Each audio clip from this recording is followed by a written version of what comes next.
2024년 7월 21일 주일입니다.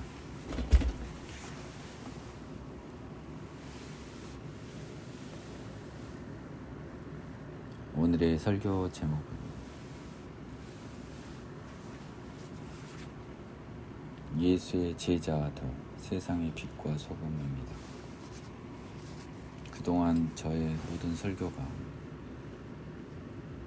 믿음의 기본에 관한 것이었다면 오늘은 제 설교를 듣는 여러분들이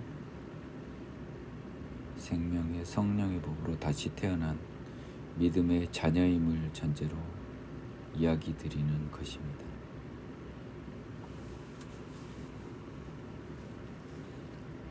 믿음의 자녀, 생명의 성령의 법으로 다시 태어난 믿음의 자녀, 죄와 사망의 법을 이긴 믿음의 자녀가 아닌 분들은 세상의 소금과 빛이라는 예수님의 그 판단을 받을 제자가 되지 않은 상태이니까요. 그분들은 참고만 하여 들어주시기 바랍니다. 예수님은 마태복음 5장 소위 산상수훈이라고 하는 곳에서 먼저 팔복을 선언하셨습니다. 여러분들이 잘 아시는 심령이 가난한 자는 복이 있다로 시작하여 마지막으로 의를 위하여 박해를 받은 자는 복이 있다로 마무리되는 팔복은 세상의 복을 이야기하고 있지는 않아요. 여러분 잘 알고 계실 줄로 믿습니다. 땅을 기업으로 받는 것이요 부자 되는 그 땅이 아닙니다. 배부르는 것이요 육적으로 배부른 것이 아닙니다. 모두가 다 오직 영적인 복에 불과합니다.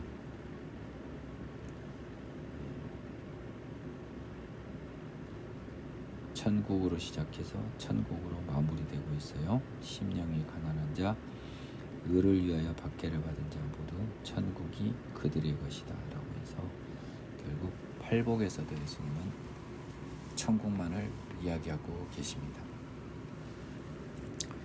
이 팔복을 선포하신 하나님은요, 이 팔복을 온몸으로 받아들이는 그들이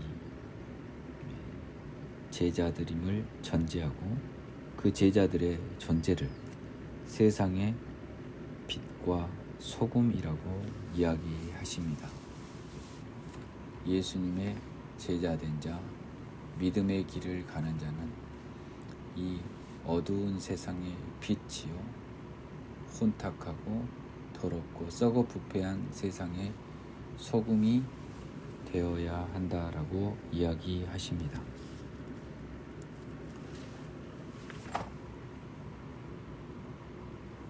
먼저 오늘은 세상의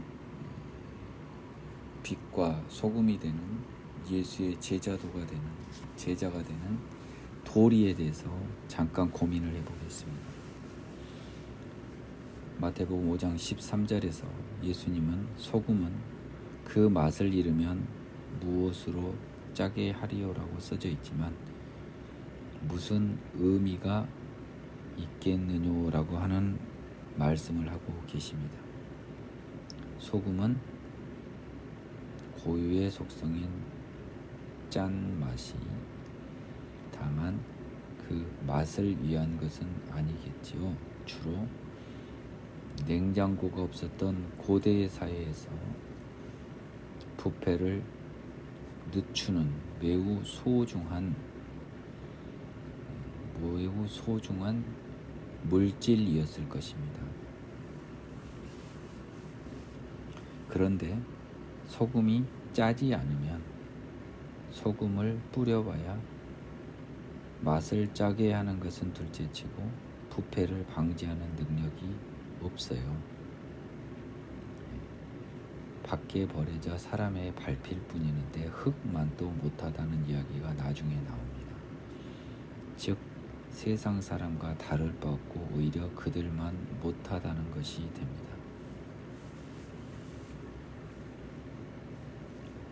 따라서 예수님의 제자된 우리들은 이 세상, 부패한 세상을, 그 부패를 더하게 하거나 부패한 죄의 세상이 그대로 유지되는 정도에 불과하게 우리의 존재로 인하여요, 우리의 깨끗함이, 우리의 정케함이 더하여져서 세상의 부패가 줄어들거나 깨끗해지는 결과가 발생해야 되는데, 부패가 줄어들지 않고 그대로 있다면 여러분들은 예수님의 제자가 아니라는 것이고요. 그 다음에 정말 무서운 말은 14절에 나온 세상의 빛입니다. 15절에서 예수님은 등불을 등경 위에 두고 말 아래라든지요, 평상 밑에 두지 않습니다. 왜냐하면 불은 밝히려고 켠 거잖아요, 그렇죠? 불은 밝히려고 켠 거예요. 그런데 불이 왜 필요한가요? 등불이요. 전기가 없던 고대 시대의 불은 어둠을 밝혀서 어두운 데서도 무엇을 찾고 볼 수 있게 하기 위해서, 가장 본질적으로는 무엇을 찾기 위해서 등불을 켜는 거죠. 길을 찾기 위해서 등불을 켜고요, 방바닥에 떨어진 걸 찾기 위해서 등불을 켭니다. 그런데요, 우리는 빛으로 뭘 비추나요? 우리는 무엇을 비추나요? 14절과 16절에서 마태복음 5장 14절과 16절을 종합하여 해석하면요, 여러분들이 그 답을 알 수가 있어요.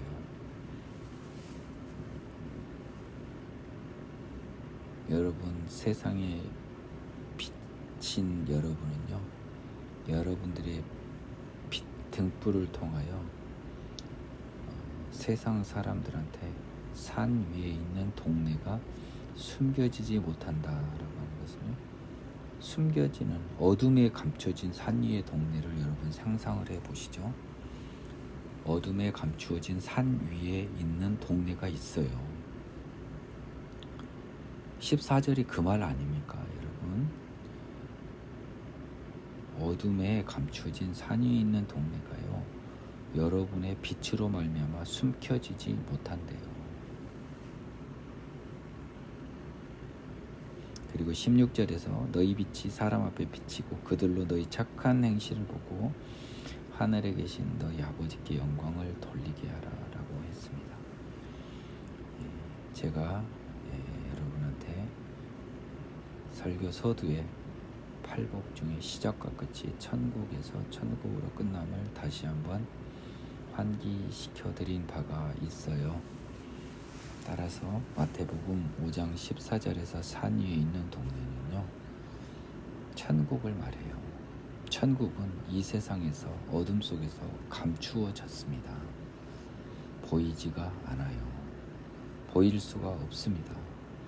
하나님은 자기의 나라 거룩한 천국을 하나님의 제자들이 세상에 내는 빛을 통하여 감추어졌던 천국이 보여지게 하는 계획을 가지고 계셨던 거고요. 지금도 그 계획에 따라서 하나님의 자녀들의 그 존재로 인하여 자신의 나라, 천국이 숨겨지지 않고 보여지는, 빛에 의해서 어둠 속에 있는, 어둠 속에 암흑 속에 감춰진 천국이 제자들의 빛에 의해 보여지기를 바라고 계시고 계획하고 계십니다. 그 방법은 어떤 형식입니까? 그들의 빛이 비쳐서요, 왜 산 위의 동네가 숨겨지지 않나요? 너희 착한 행실을 보고, 이 말입니다.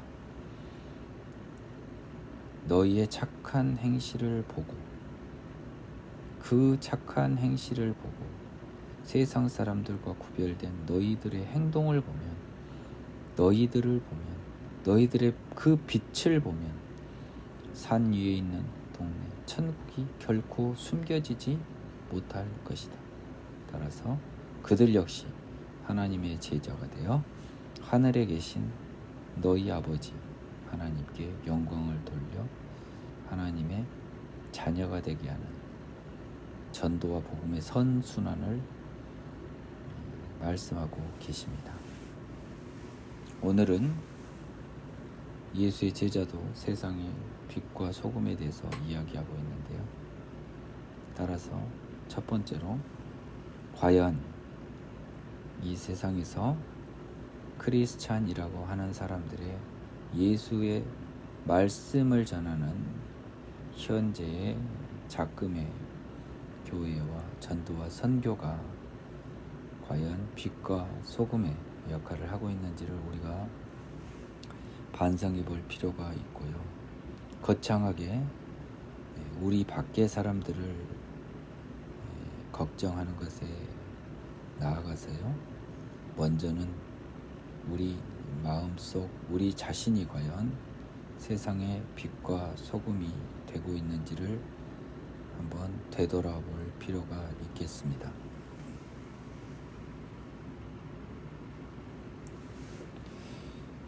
TV나 매스컴 그리고 각종 사회 모임 등에서 비춰지는 교인들의 불편한 부끄러운 행동들은 산 위에 있는 동네가 오히려 꼼꼼 숨겨지게 만들 뿐인 안타까운 사실이 전 세계 모든 교회에서 수천 년간 이어져 왔습니다.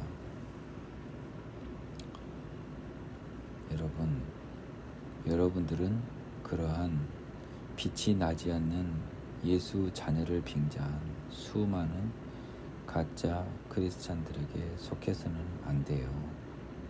여러분들은 세상의 빛이 되어야만 합니다. 여러분들의 착한 행실을 보고 세상 사람들이 분명히 하늘 나라 천국이 있고 하나님이 계신가 보다. 그러니 저 사람들이 그것을 믿고 저리도 우리와 다른 죽음 앞에서도 초연한, 그리고 자기의 모든 이익보다 남을 위하며 세상에서 큰 욕심이 없이 도저히 이해할 수 없는 행동을 하며 살아가는구나 하는 것을 보여주어야만 합니다. 큰 것에서부터 출발할 필요가 없고요. 셈에서 손해를 보면 되겠습니다. 가장 작은 것에서는요. 가장 큰 것에서는요. 죽음을 웃어 넘기면 되겠습니다. 웃으면서 박수치면서 죽음을 맞이하면 되겠습니다. 저는 오늘도 설교가 결국은 죄와 죽음, 생명과 천국으로 회귀하고자 하는 본인의 본질적인 설교의 한계를 또 드러내고 있습니다. 여러분들이 세상에서 빛이 되는 가장 좋은 방법은요, 아까 말했듯이 세상에서 셈에서 손해를 보고 섬기고 그리고 용서하고 다양한 형태가 있습니다. 그런데요, 여러분이요, 죽음을 앞둔 여러분이요, 평온한 얼굴로 경배 찬송하면서 천국을 향해 기뻐 달려가는 여러분을 병원에서 봤다면요, 간호사나 의사나 주변의 모든 환자 가족들은 여러분들을 통해서 숨겨져 있던 천국을 보게 될 수 있을 겁니다. 물론 하나님의 시간에서 알고 정하고 부르신 자들이 아니면 그러한 행동을 미치광이 행동으로 여길 것이지만, 하나님이 알고 정하고 부르신 사람들에게는 여러분의 그 행동이 천국을 비추는 등불이 될 것입니다. 따라서 세상의 빛으로서 감추어진 동네인 천국을 가장 쉽게 확인시켜주는 우리의 등불로의 역할은 죽음을 두려워하지 않고 죽음을 사모하며 죽음 앞에서 기뻐하는 것입니다. 세상의 소금은 무엇일까요? 여러분이 죄를 짓지 않는 것입니다. 세상에 모든 설교를 하다 보니까 제 설교는 원고가 없어요. 오늘의 설교는요, 대강도 거의 없어요. 그냥 13절과 16절을 보고 있을 겁니다. 마태복음 5장 13절과 16절을 보고 있을 뿐이라고. 다시 보니까 세상의 소금은요, 죄를 짓지 않는 거예요. 여러분이 죄를 지어버리는 것이 맛을 잃는 거 아닙니까? 여러분이 죄를 짓지 않으면 한번 생각을 해보세요. 적어도 세상에 많은 죄악이 부패해진 세상에 여러분만큼은 더 깨끗해진 게 돼서 부패해진 정도가 낮아질 거 아니에요? 근데 여러분이 죄를 지어버리면 똑같잖아요. 평균을 유지해버리면, 아니 평균 이상을 가버리면. 죄에는 절대값밖에 없기 때문에 평균이란 개념도 없네요. 그래서 여러분이 죄를 지어버리면 여러분 자신도 아무 의미가 없는 거예요. 그래서 빛과 소금은요, 소금은 죄를 짓지 말라는 것입니다. 그리고 죄를 짓지 않는 여러분의 행동이 산 위에 있는 동네가 숨겨지지 않는 가장 좋은 방법이고요. 그것이 16절 너희의 착한 행실을 보고 하늘에 계신 너희 아버지께 영광을 돌리게 하라 라고 하는 겁니다. 결국 13절에서 16절까지 하나님이 말씀해 주시는 것은요, 죄를 짓지 말라예요. 그런데요, 죄를 짓지 않는 여러분들은 세상을 깨끗하게 하고요, 그리고 감추어진 동네 천국을 보여지기도 합니다. 그걸로도 여러분이 충분히 빛과 소금의 역할을 하는 거죠. 딱 한마디로 빛과 소금의 역할은 죄를 짓지 않는 것이 되겠습니다. 근데요, 그 죄를 짓지 않는 결과가 아까 제가 말씀드렸던 죽음을 두려워하지 않고 기뻐하면서 죽음에 당당히 나아가는 거예요. 따라서 죄를 짓지 않고 죽음을 넘어서는 것이 바로 세상의 소금과 빛인 여러분의 의무입니다. 따라서 죽음 앞에서 초연해지지 못한 여러분은 결국은 죄인이었다는 증거가 되는 거예요. 죄인이었기에 죽음을 두려워하는 거죠, 여러분. 하나님 기준으로 죄인이었기 때문에 죽음 앞에 쩔쩔매는 거고 얼굴빛이 하얘지는 겁니다. 오늘도 설교는 죄와 죽음으로 또 회개했음을 고백할 수밖에 없네요. 따라서 교회와 교역자들에게 특히 소금이요 빛이라는 굉장한 믿음을 가진 사람들한테만 이 말씀을 주시는 거라는 거예요. 여러분들, 제가 서두에 말씀드렸듯이 이 말씀은 받을 수 있는 사람이 사실 거의 없어요. 죄인인, 즉 예수님의 자녀로 아직 태어나지 않는 여러분이 이 말씀을 한번 흘겨 듣고 가볍게 듣는다면 결국 이 말씀을 통해서도 하나님이 하신 말씀은 죄 짓지 말라는 것입니다. 빛과 소금을 자꾸 추상적으로 생각해요.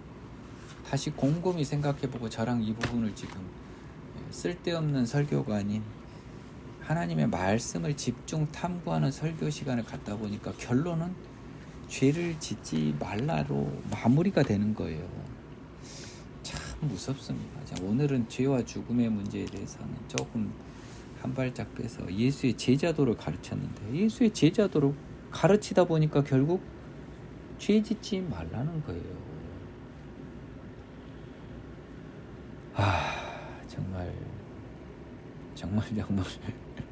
신기하기도 하고 정말 미치겠습니다. 그래서 오늘은 제가 설교로 전해드릴 이 모든 내용은 다 전해드렸는데요, 작은 간증거리를 통해서 나머지 설교 시간을 보충하고자 합니다. 오늘 아마 저희 그 신학대학원 MT가 있는데 제가 그것에 참석할지 안 할지 잘 모르겠어요. 저희 신학대학원에 있는 많은 학우분들하고 이야기를 해보면요, 믿음이 많이 정체되어 있는 것을 느낍니다. 제가 그 단계를 거쳐와 봤기 때문에 그분들의 상태를 너무 잘 알아요. 믿음이 굉장히 정체되어 있어요. 믿음이 정체되어 있다는 건 뭐냐면 성령의 터치만 있을 뿐인 거예요. 성령의 터치만 있고 성령의 내주가 안 돼서 정말 엄밀히 말하면 믿음의 자녀가 아니죠. 엄밀히 말하면 믿음의 자녀가 아닌데, 믿음을 조금 확장해 보자면 그래도 세상에 온전히 하나님의 존재를 망각하는 자들과 달리 성령의 터치를 통해서 하나님이 계시다고 하는 그 사실 자체는 알고 있기에 그분들을 일반인과 동일하게 취급할 수는 없어요. 근데 그분들은요, 되게 저랑 이야기를 해보면요, 거기에 머물러 있는 것에 하나도 불편함을 느끼지 않는 것 같아요. 이것이 진짜 문제입니다. 제가 뭐 건방진 표현을 하면 글쎄 이제 그냥 오해 없이 들어주십시오. 제 개인적인 기준이니까요. 제 믿음이 성장하게 된 가장 큰 배경에는요, 정체될 수 없는 그 믿음의 상태, 즉 그 믿음의 상태를 그대로 놔둘 수 없는 불편함이 자리 잡았던 거예요. 저는 그 마음의 상태로는 도저히 내가 죄를 이기고 죽음을 이길 수 없는 걸 알았어요. 죄와 죽음의 문제를 막연히 해결한 거예요. 막연히. 예수님이 우리 죄를 해결해 주셨다. 맞아. 예수님이 우리 죄를 해결해 주셨다. 우리는 죽으면 천국에 갈 것이다. 맞아. 갈 것이다. 막연하죠. 근데 죄의 문제에 대해서는 어떤 착각을 했었던 것 같냐면, 상대적으로 죄를 짓는 횟수가 줄어든 것을 죄를 사하여줘서 죄를 짓지 않는 것과 유사한 느낌으로 나를 착시를 준 거예요. 예전보다는 그래, 죄를 10개 지은 것 중에 5개밖에 안 짓잖아. 그러니까 아마 나는 다른 세 사람과 달리 예수님 이렇게 경배 찬송하고 교회 다니니까 천국 가지 않을까? 요런 생각한 거죠. 근데 하나님은 제 마음에 불편함을 주셨어요. 저는 시험이라고 하는 것을 수차례 쳐봤습니다.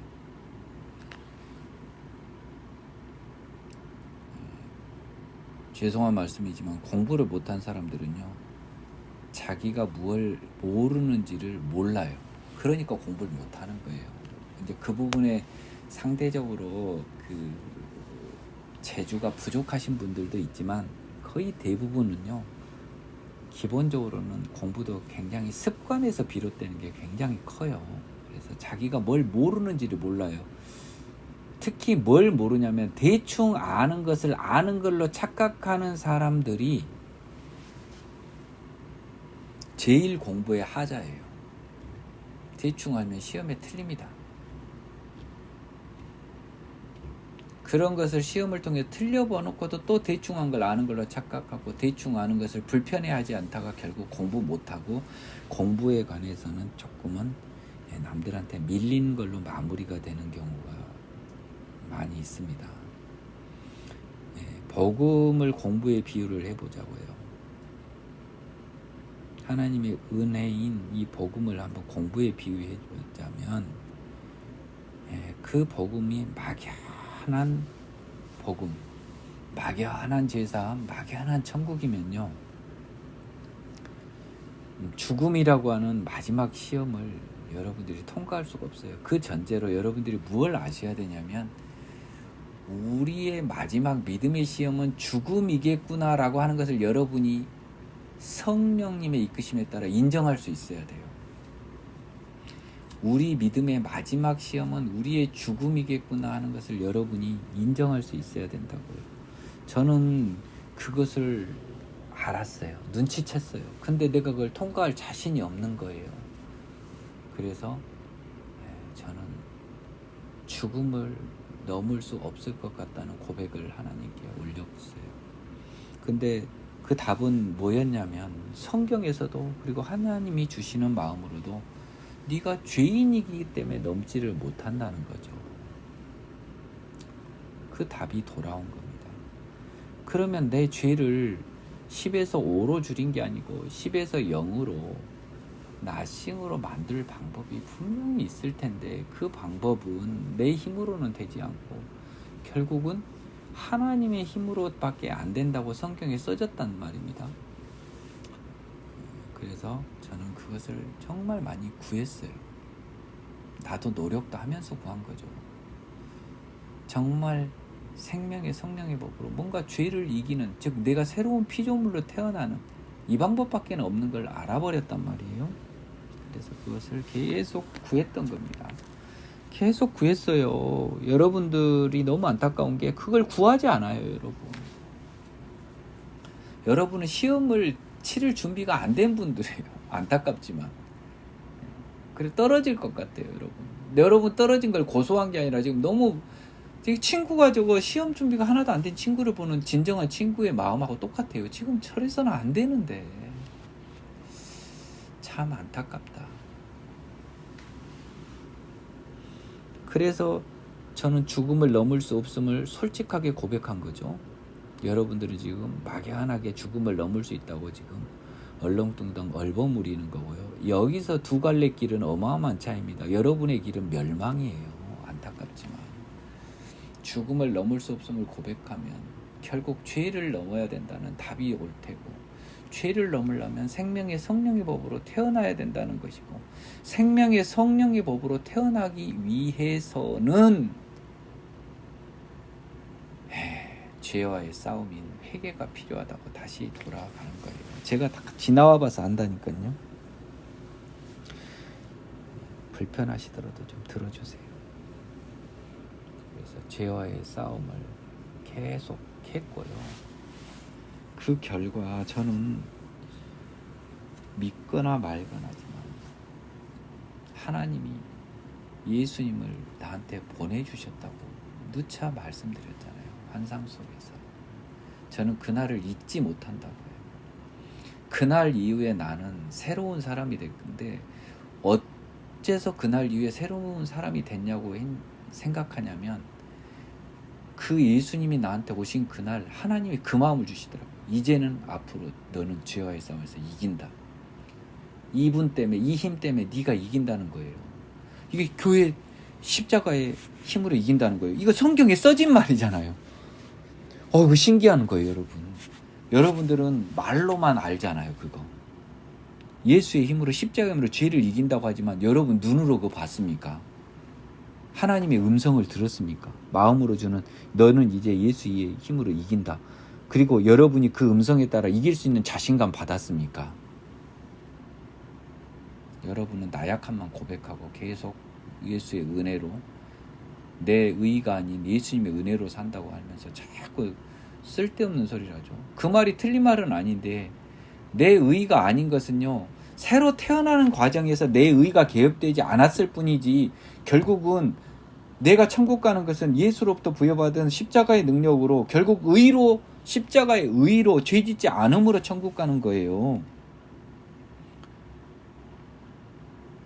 여러분 시험 문제 출제자의 출제 의도를 정확히 파악하도록 하세요. 예수의 은혜로, 예수의 사람으로 태어나는 것이 예수의 은혜일 뿐이지 그 다음부터는 여러분이 예수가 돼야 돼요. 예수가 같은 인간이 돼야 된다고요. 그렇지 않으면 천국 못 가요. 죽음 못 넘어요, 여러분. 예수의 은혜로 다시 태어난 사람이 내가 기여는 하나도 없다라고 한 것은 다시 태어나는 과정에서 내 기여가 없다는 거고요. 다시 태어난 내가 죄짓지 않고 산 것도 이전에 민기형의 힘이 아닌 내 안에 계신 예수님의 힘이기 때문에 내 공로가 없다고 하는 것이지 내가 죄를 짓는다고 하는 말이 아닙니다. 여러분 착각하지 마세요. 내 공로가 아닌 예수의 공로로 천국 간다고 하는 것은 방금 제가 드린 말씀을 말하는 것이 죄 짓고 천국 간다는 게 아니에요. 그래서 저는 그 믿음의 단계를, 불편한 믿음이라고도 할 수 없는 그 단계를 넘어설 용기를 하나님이 주셨고, 죄를 벗어나기 위한 처절한 몸부림을 전능하신 하나님의 능력을 믿고 의지하다가 십자가를 받아버린 거예요. 눈에 보여줘요. 환상으로 하나님이 피 흘린 십자가를 내 옆에 딱 갖다 주시더라니까요. 그리고 나서 제가 성경과 믿음이 그때부터 보인 거예요. 그러시면서 또 그 말씀도 주시는 거야. 이제 너는 죄를 이긴다. 예수님이 예수 십자가 너한테 줬으니까 이제 너는 네 힘이 아닌 이 힘으로 이긴다는 거예요. 와, 그거 진짜 기가 막히더만. 그날의 환희는 기가 막히더만. 그 뒤로 저는 시간이 걸려서 짓는 죄를 제가 이기더라고요. 내가 이긴 게 아니고 예수님이 이긴 거죠. 그래서 나는 시간이 걸린 죄를 짓지 않지만 그 공로가 민기형의 공로는 아니고 내 안에 계신 예수님 성령님의 공로라고 돌릴 뿐이지 나는 죄를 짓는다고 생각하지 않아요. 아니, 안 지어요. 시간이 걸린 죄는 못 지어요. 시간이 걸린 죄를 짓지 못한다고요. 순간적인 죄도 짓지만 그 죄도 예수님의 은혜 안에서 횟수를 줄여가며 그 죄를 회복하는 그 모든 작업을 해요. 가령 최근에 간증을 하나 하겠습니다. 그러니까 이제 우리 매형이라는 양반이 정말 독특해요. 옛날 같았으면 잡아 죽인다고 내 쫓아갑니다. 지금 목을 따로 갈도 시원치 않아요. 옛날 같으면. 그분은 또 그분대로 내가 미워 죽지요. 그러니까 이 세상 살인은 이렇다니까요. 도저히 전화가 안 되는 거예요. 그분한테. 왜냐하면 그분은 또 하느님을 결과적으로 모독하는 행위를 하고 있는데. 그래서 이제 하느님한테 기도를 했어요. 이거 내가 참 저분을 용서는 하는데, 용서는 했습니다. 용서는 하는데 내가 먼저 다가가기가 참 어려운 거예요. 참 어렵대요. 그래서 이건 인간 민기형의 힘으로 되지 않는다는 걸 저는 알았습니다. 어떻게 내가 그 사람한테 먼저 전화를 할까? 그 사람 전화하면 또 쓸데없는 소리를 하고 말도 안 되는, 그럼 내가 또 화내서 또 시험받고 순간적인 죄에 빠질 텐데, 뭐 이런저런 생각. 어떻게 보면 그 사람은 하나님의 자녀가 아닌 것 같다라는 이런 못된 죄의 마음까지도 먹어지고요. 결국은 제가 취했던 방법이 뭔지 압니까? 나를 미워하고 내가 미워하는 우리 그 매형과의 연결은 결국 나로부터 시작이 돼야 되는데, 그것을 화해하는 작업은 나로부터 시작이 돼야 되는데 저분한테는 기대가 안 되는데, 결국 그거는 인간 민기형은 못한다고 내가 고백을 해버렸어요. 고백을 해버렸습니다. 나는 못합니다. 다만 그 마음만은 계속 먹게 해주십시오. 내가 먼저 그분께 전화할 마음만은 먹게 해주십시오. 그 마음은 또 계속 먹었죠. 그리고 타이밍만 계속 잡는데, 인간 민경은 이 핑계 저 핑계로 미룹니다. 기도했단 말이에요. 하나님이 전화해달라는 거죠. 그래서 제가 어제 매형에게 전화를 했습니다. 떨어지지 않는 전화를 하고요. 참 하나님이 은혜로 내 마음에 많은 평화와 안정을 주셨고, 우리 매형을 있는 그대로 받아들이게 하는 힘을 주셨어요. 아마 매형도 저를 가졌던 많은 오해를 불식시켰을 거고, 그 통화를 통해서 하나님의 은혜가 전해졌기를 바라고 기도하고 있습니다. 제가 간증하는 이 모든 것들은 뭐냐면요, 저는 여러분 단계 믿음에서 머무르지 않았다는 거예요. 내 자랑이 아니고요, 나를 위해서 머무르지 않았습니다. 왜냐면요, 내가 죽음을 못 넘을 것 같았어요. 그래서 나의 친구인 여러분들, 성령 터치를 받아 하나님의 존재를 아는 여러분들에게 지금 오늘 이 간증의 말씀을 전하는 거예요. 여러분, 그때 머무르지 마세요. 거기서 머무르지 말고 도약을 하세요. 죄를 이길 수 있다고 성경에 써졌잖아요. 내 힘으로 못 이기죠. 전능하신 하나님을 능력을 믿고 계속 죄와의 싸움을 하다 보면 하나님 예수님 찾고 이 더러운 게 싫으면서 계속 그것과 싸움을 하고 싫어하는 마음속에서 불편한 마음속에서 계속 살아가고 그 불편함을 이겨내기 위한 노력을 하고 졌을 때마다 자기 발등을 찍어내는 이 과정들이 여러분 이게 회개예요. 이게 회개라고요. 회개는 여러분처럼 말장난이 아닙니다. 회개만을 외치는 사람이 민기영 전도사 아닙니까? 이게 회개라고요. 저는 그 회개의 의미를 제가 머리가 좋아서 알았겠습니까? 공부를 열심히 해서 알았겠습니까? 지나놓고 보니까 그게 회개였던 걸 나중에 안 거예요, 제가. 나중에 안 거고, 그리고 나서 바울의 로마서 7장이 다시 보이고, 이런 모든 은혜가 전해진 거 아닙니까? 그래서 여러분들 제발 오늘의 그 빛과 소금이 되기 위해서는 여러분들이 지금의 믿음의 상태에서 머물러 있어서는 안 된다. 빛과 소금이 되란 말은 죄 짓지 말란 말 아니던가요? 죄를 짓지 않아야 돼요. 죄를 짓지 않을 수가 있습니까? 여러분들 다 그렇잖아요. 우리 인간이 어떻게 죄를 안 짓냐? 인간이 죄를 어떻게 안 지어요? 다 짓죠. 예수님의 자녀인 인간은 죄를 안 지어요. 여러분 이걸 너무 몰라요. 예수님의 자녀인 인간은 죄를 짓지 않으니까 그러니까 그들이 인간과 구별돼 하느님 나라 가는 거지요. 그 자신의 힘이 아니고 그들 마음속에 계신 예수님의 힘으로 죄를 짓지 않아요. 이 거짓말 같은 말장난 같은 민기영 전도사의 말을 속는 셈 치고 믿어주십시오. 성경에 그렇게 쓰여져 있잖아요. 성경에 그렇게 쓰여져 있잖아요. 여러분은 들을 수 있는 말만 듣는 것 같아요. 오늘의 성경을 마무리하면서 성경을 자기 편의주의로 해석하는 여러분들의 위험성을 저희 신학대학원의 모 교수님 사례를 통해서 또 간증을 하겠습니다. 저희 신학대학원 수업생의 모 교수님이요. 금식을 막 말씀하시다가 그냥 막 물만 먹고 이러면 뭐 죽는다고 그러고 금식 이야기하다가 결국 인간은 20일, 30일 이상은 금식을 하면 죽어요. 물을 안 먹으면. 맞잖아요. 우리 인간은 그렇잖아요. 그분이 상식적인 말씀을 하신 거예요. 야, 그분이 그러다가 결국 넘지 말아야 될 산을 넘고 본인의 속마음을 드러내는 말씀을 하신 거예요. 예수님이 40일간 금식했을 때 물과 뭐는 마셨을 거라고 이야기해버려요. 마태복음에.